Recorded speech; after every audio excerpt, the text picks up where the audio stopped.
Hello friends, welcome to the study Sudeep YouTube channel. ಇವತ್ತಿನ ವಿಡಿಯೋದಲ್ಲಿ ನಾವು ವಿಜ್ಞಾನದಲ್ಲಿ ಕೇಳಲಾದ ಪ್ರಶ್ನೆಗಳ ಬಗ್ಗೆ ಅಧ್ಯಯನವಾಗಿ ಪ್ರಮುಖ ವೈಜ್ಞಾನಿಕ ಸಾಧನಗಳ ಬಗ್ಗೆ ಅಧ್ಯಯನ ಮಾಡೋಣ. ಬಾಥೋಮೀಟರ್ ನೀರಿನ ಆಳವನ್ನು ಅಳೆಯುವ ಸಾಧನವಾಗಿದೆ. ಹೆಲಿಯೋಸ್ಕೋಪ್ ಸೂರ್ಯ ಮತ್ತು ಸೂರ್ಯನ ಕಲೆಗಳ ಅಧ್ಯಯನ ಮಾಡುವ ಸಾಧನವಾಗಿದೆ.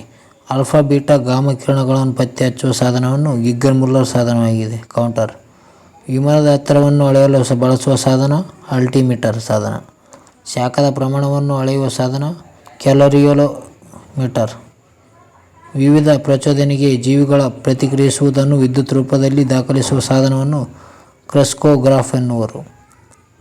ಏರೋಪ್ಲೇನ್ ಮೋಟಾರ್ಗಳ ವೇಗವನ್ನು ಅಳೆಯುವ ಸಾಧನ ಟ್ಯಾಕೋಮೀಟರ್ ಸಾಧನ. ಬಾರೋಮೀಟರ್ ಗಾಳಿಯ ಒತ್ತಡವನ್ನು ಅಳೆಯುವ ಸಾಧನವಾಗಿದೆ. ಹೈಗ್ರೋಮೀಟರ್ ಗಾಳಿಯ ತೇವಾಂಶವನ್ನು ಅಳೆಯುವ ಸಾಧನವಾಗಿದೆ.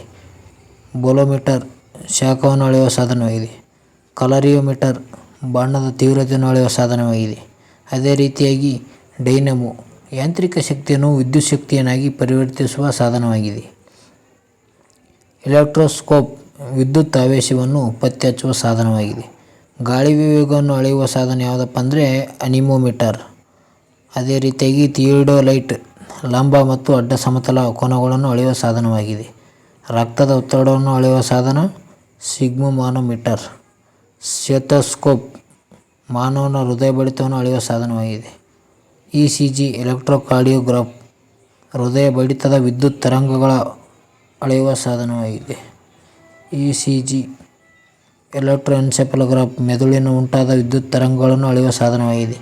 ಭೂಕಂಪ ತೀವ್ರತೆಯನ್ನು ಅಳೆಯಲು ಮಾಪನ ಬಳಸುವರು ರಿಕ್ಟರ್ ಮಾಪನ.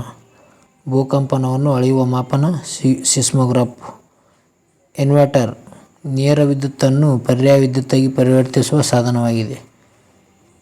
ರೆಕ್ಟಿಫೈಯರ್ಸ್ ಪರ್ಯಾಯ ವಿದ್ಯುತ್ತನ್ನು ನೇರ ವಿದ್ಯುತ್ತಾಗಿ ಪರಿವರ್ತಿಸುವ ಸಾಧನವಾಗಿದೆ. ದೇಹದ ಆಂತರಿಕ ಅಂಗಗಳನ್ನು ಪರೀಕ್ಷಿಸಲು ಬಳಸುವ ಸಾಧನ ಎಂಡೋಸ್ಕೋಪ್. ಗಲ್ವನೋಮೀಟರ್ ವಿದ್ಯುತ್ ಪ್ರವಾಹವನ್ನು ಪತ್ತೆ ಹಚ್ಚಲು ಸಾಧನವಾಗಿದೆ. ಅಮ್ಮೀಟರ್ ವಿದ್ಯುತ್ ಪ್ರವಾಹವನ್ನು ಅಳೆಯುವ ಸಾಧನ. ದ್ರವಗಳ ಸಾಪೇಕ್ಷ ಸಾಂದ್ರತೆ ಅಳೆಯುವ ಸಾಧನ ಹೈಡ್ರೋಮೀಟರ್. ಅದೇ ರೀತಿಯಾಗಿ ಪ್ಯಾಥೋಮೀಟರ್ ಸಮುದ್ರದ ಆಳವನ್ನು ಅಳೆಯುವ ಸಾಧನವಾಗಿದೆ. ಮೋಟಾರ್ ವಾಹನಗಳ ಇಂಜಿನನ್ನು ತಂಪಾಗಿಸುವ ಸಾಧನ ರೇಡಿಯೇಟರ್. ಅದೇ ರೀತಿಯಾಗಿ ಸಂಶೋಧನೆ ಮತ್ತು ಸಂಶೋಧಕರ ಬಗ್ಗೆ ಸ್ವಲ್ಪ ಮಾಹಿತಿ. ರಕ್ತದ ಗುಂಪನ್ನು ಕಂಡುಹಿಡಿದವರು ಕಾರ್ಲ್ ಸ್ಟೇನರ್, ಆಸ್ಟ್ರಿಯಾ ಅಮೆರಿಕನ್ ಅವರು. ವಿದ್ಯುತ್ ಬಲ್ಬ್ನಲ್ಲಿರುವ ಟಂಗ್ಸ್ಟನ್ ಫಿಲಮೆಂಟನ್ನು ಕಂಡುಹಿಡಿದವರು ಥಾಮಸ್ ಆಲ್ವಾ ಎಡಿಸನ್, USA. ಪರ್ಯಾಯ ವಿದ್ಯುತ್ ನಿಕೋಲಾ ಟೆಸ್ಲಾ ಕಂಡುಹಿಡಿದವರು ಸರ್ಬಿಯಾ ಅಮೆರಿಕನ್. ಫೌಂಟೇನ್ ಪೆನ್ ಕಂಡುಹಿಡಿದವರು ಲೆವಿಸ್ ವಾಟರ್ಮನ್, ಫ್ರಾನ್ಸ್ ದೇಶದವರು.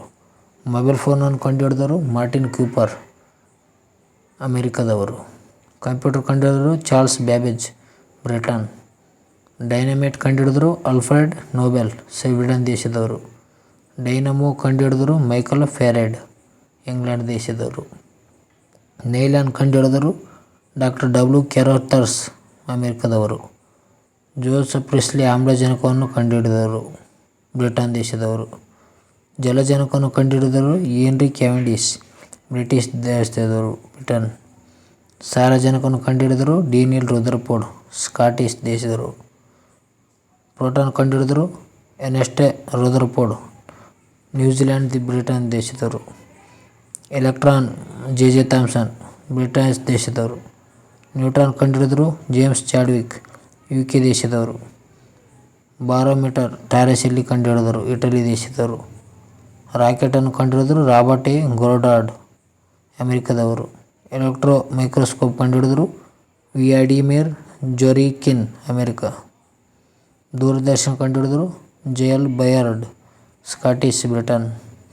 ಥರ್ಮೋಮೀಟರ್ ಕಂಡುಹಿಡಿದರು ಗೆಲಿಲಿಯೋ ಗೆಲಿಲಿ, ಇಟಲಿ. ಗೇಬ್ರಿಯಲ್ ಫ್ಯಾರನ್ಹೀಟ್ ಪಾದರಸವನ್ನು ಥರ್ಮೋಮೀಟರನ್ನು ಕಂಡುಹಿಡಿದರು, ಡಚ್, ಜರ್ಮನಿದವರು. ಮೇರಿ ಕ್ಯೂರಿ ಮತ್ತು ಪೇರಿ ಕ್ಯೂರಿ ಅವರು ರೇಡಿಯಮನ್ನು ಕಂಡುಹಿಡಿದರು, ಪೋಲೆಂಡ್ದವರು. ಹೆನ್ರಿಚ್ ಎಲೆಕ್ಟ್ರೋಮ್ಯಾಗ್ನೆಟಿಕ್ಕನ್ನು ಕಂಡುಹಿಡಿದರು, ಜರ್ಮನಿ ದೇಶದವರು. ಹೆನ್ರಿ ಬೆಕ್ವೆರೆಲ್ ವಿಕಿರಣಶೀಲತೆಯನ್ನು ಕಂಡುಹಿಡಿದರು, ಫ್ರಾನ್ಸ್ ದೇಶದವರು. ಮೆಂಡೆಲೀವ್ ಆವರ್ತ ಕೋಷ್ಟಕವನ್ನು ಕಂಡುಹಿಡಿದವರು, ರಷ್ಯಾ ದೇಶದವರು. ಲಾಗರಿಥಮ್ ಜಾನ್ ನೇಪಿಯರ್ ಕಂಡುಹಿಡಿದರು, ಅವರು ಸ್ಕಾಟ್ಲ್ಯಾಂಡ್ ದೇಶದವರು. ರಬ್ಬರನ್ನು ಕಂಡುಹಿಡಿದರು ಚಾರ್ಲ್ಸ್ ಗುಡಿಯರ್ ಅಮೆರಿಕ ದೇಶದವರು. ಡೀಸೆಲ್ ಇಂಜಿನ್ ಕಂಡುಹಿಡಿದರು ರುಡಾಲ್ಫ್ ಡೀಸೆಲ್ ಫ್ರೆಂಚ್ ಜರ್ಮನಿದವರು. ಮೈಕ್ರೋಸ್ಕೋಪ್ ಕಂಡುಹಿಡಿದರು ಜಚಾರಿಯಸ್ ಜಾನ್ಸನ್ ನೆದರ್ಲ್ಯಾಂಡ್ದವರು. ಅಂತರ್ಜಲ ಕಂಡುಹಿಡಿದರು ವಿಂಡ್ ಶರ್ಪ್ ಅಮೆರಿಕದವರು. ಕ್ಷಯಕಿರಣ ಕಂಡುಹಿಡಿದರು ವಿಲಿಯಂ ರಾಡ್ಸನ್ ಜರ್ಮನಿದವರು. ಅದೇ ರೀತಿಯಾಗಿ ಕೊನೆಯದಾಗಿ ವಿಜ್ಞಾನದ ಕೆಲವು ಶಾಖೆಗಳ ಬಗ್ಗೆ ತಿಳಿದುಕೊಳ್ಳೋಣ. ಪೋಮಾಲಜಿ ಹಣ್ಣಿನ ಬಗ್ಗೆ ಅಧ್ಯಯನವಾಗಿದೆ. ಒಯಿನಾಲಜಿ ಮಧ್ಯತೈರಿಕ ವೈಜ್ಞಾನಿಕ ಅಧ್ಯಯನವಾಗಿದೆ. ಅಗ್ರೋಸ್ಟಾಲಜಿ ಹುಲ್ಲಿನ ಬಗ್ಗೆ ಅಧ್ಯಯನ. ಕೋನ್ಕಾಲಜಿ ಮೃದ್ವಂಗಿಗಳ ಬಗ್ಗೆ ಅಧ್ಯಯನ. ಫೋಕಾಲಜಿ ಆಲ್ಗೆ ಪಾಚಿಗಳ ಬಗ್ಗೆ ವೈಜ್ಞಾನಿಕ ಅಧ್ಯಯನವಾಗಿದೆ. ಆಂಥಾಲಜಿ ಹೂವುಗಳ ಬಗ್ಗೆ ಅಧ್ಯಯನ. ಡೆಂಡ್ರೊಕ್ರೋನಾಲಜಿ ಮರಗಳ ವಾರ್ಷಿಕ ಬೆಳೆಗಳ ಅಧ್ಯಯನವಾಗಿದೆ. ಆಸ್ಟಿಯಾಲಜಿ ಮೂಳೆಗಳ ಬಗ್ಗೆ ಅಧ್ಯಯನ. ಆಂಥ್ರೋಪಾಲಜಿ ಮನುಕುಲದ ಭೂತಕಾಲದ ಅಧ್ಯಯನವಾಗಿದೆ. ಕಾಸ್ಮಾಲಜಿ ವಿಶ್ವದ ಉಗಮದ ಅಧ್ಯಯನವಾಗಿದೆ. ಪೆಟ್ರಾಲಜಿ ಶಿಲೆಗಳ ಬಗ್ಗೆ ಅಧ್ಯಯನ. ಆಂಕಾಲಜಿ ಕ್ಯಾನ್ಸರ್ ಬಗ್ಗೆ ಅಧ್ಯಯನ. ಕೀಟಗಳ ಬಗ್ಗೆ ಅಧ್ಯಯನವನ್ನು ಎಂಟಮಾಲಜಿ ಎನ್ನುವರು. ಹಕ್ಕಿಗಳ ಬಗ್ಗೆ ಅಧ್ಯಯನವನ್ನು ಆರ್ನಿಥಾಲಜಿ ಎನ್ನುವರು. ಜೇನು ಸಾಗಾಣಿಕೆ ಅಧ್ಯಯನವನ್ನು ಎಪಿಕಲ್ಚರ್ ಎನ್ನುವರು. ಚರ್ಮದ ಬಗ್ಗೆ ಅಧ್ಯಯನವನ್ನು ಡರ್ಮಟಾಲಜಿ ಎನ್ನುವರು. ಅನುವಂಶೀಯತೆ ಮತ್ತು ವಿತ್ತೀಯತೆ ಜೆನೆಟಿಕ್ಸ್ ಎನ್ನುವರು. ಮೈಕಾಲಜಿಯನ್ನು ಶಿಲೀಂಧ್ರ ಒಳಗೆ ಅಧ್ಯಯನ ಮಾಡೋದಾಗಿದೆ. ಅದೇ ರೀತಿಯಾಗಿ ನ್ಯೂಮಸ್ಮ್ಯಾಟಿಕ್ಸ್ ನಾಣ್ಯ ಮತ್ತು ಪದಕ ಬಗ್ಗೆ ಅಧ್ಯಯನವಾಗಿದೆ. ಅದೇ ರೀತಿಯಾಗಿ ಪೆಥಾಲಜಿ ರೋಗಗಳ ಬಗ್ಗೆ ಅಧ್ಯಯನ. ಸರ್ಪಟಾಲಜಿ ಹಾವುಗಳ ಬಗ್ಗೆ ಅಧ್ಯಯನವಾಗಿದೆ. ಭಾಷೆಗಳ ಬಗ್ಗೆ ಅಧ್ಯಯನ ಫಿಲಾಲಜಿ. ಆಸ್ಟ್ರಾನಮಿ ಬಾಹ್ಯಾಕಾಶದ ಅಧ್ಯಯನವಾಗಿದೆ. ಸಿರಾಲಜಿ ರಕ್ತದ ರಾಸಾಯನಿಕ ಪರೀಕ್ಷೆ ಮಾಡುವ ವೈಜ್ಞಾನಿಕ ಅಧ್ಯಯನವಾಗಿದೆ. ಟ್ಯಾಕ್ಸಾನಮಿ ಸಸ್ಯ ಮತ್ತು ಪ್ರಾಣಿಗಳ ವರ್ಗೀಕರಣದ ಅಧ್ಯಯನವಾಗಿದೆ. ಅನಿಮಾಲಜಿ ಗಾಳಿಯ ಅಧ್ಯಯನವಾಗಿದೆ. ವಿಷಯದ ಬಗ್ಗೆ ಅಧ್ಯಯನವನ್ನು ಟಾಕ್ಸಿಕಾಲಜಿ ಎನ್ನುವರು. ಮಣ್ಣಿನ ಬಗ್ಗೆ ಅಧ್ಯಯನವನ್ನು ಪೆಡಾಲಜಿ. ಪಾಂಚವಸ್ತುಗಳ ಅಧ್ಯಯನ ಆರ್ಕಿಯಾಲಜಿ. ಭೂಕಂಪಗಳ ಬಗ್ಗೆ ಅಧ್ಯಯನ ಸಿಸ್ಮಾಲಜಿ. ತರಕಾರಿ ಬೆಳೆಯುವುದರ ಬಗ್ಗೆ ಅಧ್ಯಯನ ಒಲೆರಿಕಲ್ಚರ್. ಬೆಳೆಗಳ ಉತ್ಪನ್ನದ ಅಧ್ಯಯನವನ್ನು ಅಗ್ರೋಲಜಿ ಎನ್ನುವರು.